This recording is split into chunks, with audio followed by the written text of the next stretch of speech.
I never believed in ghosts or the supernatural until I bought my new home. It was a beautiful old house with plenty of character, but there was something off about it from the moment I stepped inside.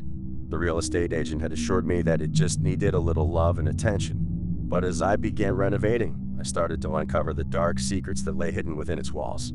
The first sign that something was amiss came when I pulled up the old carpet in the living room. As I scraped away the worn and stained fabric, I noticed strange markings etched into the hardwood floor below. At first, I thought they were just random scratches or stains, but as I continued to peel back the layers, I realized that they formed a disturbing pattern of symbols and words that I couldn't quite make out. I tried to shake off the feeling of unease that crept over me as I continued to work on the house, but the sense of dread only grew stronger.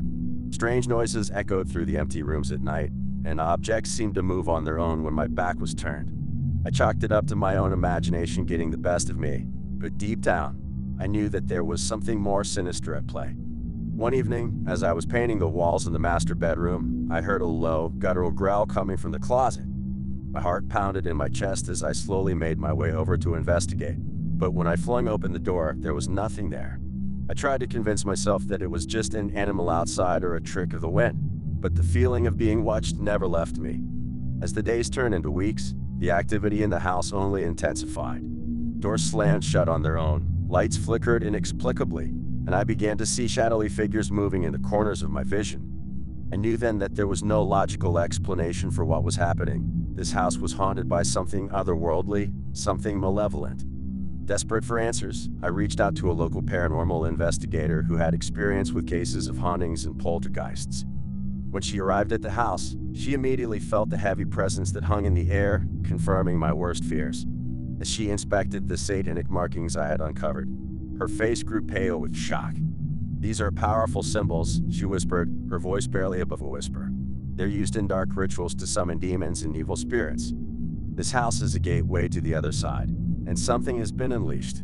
I felt a chill run down my spine as she spoke, knowing that I was in way over my head. But with her guidance, we began a series of rituals and ceremonies to cleanse the house of the dark energy that had taken up residence within its walls. Each night, we lit candles and burned sage, calling upon the forces of light to banish the darkness that threatened to consume us. It was during one of these rituals that things took a turn for the worse. As we chanted the incantations and prayed for protection, a strong wind suddenly swept through the room, extinguishing the candles and plunging us into darkness. The air grew thick with a foul stench, and I felt a cold hand close around my throat, choking the breath from my lungs.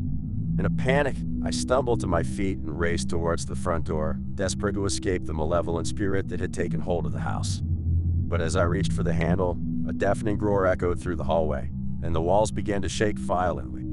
I knew then that there was no escape. The demon had trapped us within its domain, and it would not rest until it had claimed our souls. In a last desperate bid for survival, I grabbed the paranormal investigator's hand and whispered a prayer under my breath. With a final burst of strength, I pushed open the door and charged into the night, the howls of the demon echoing in my ears as I fled into the darkness. To this day, I can still feel the chilling presence that haunts that house, a reminder of the evil that lurks in the shadows. I now know that some mysteries are better left unsolved, and some doors are better left unopened.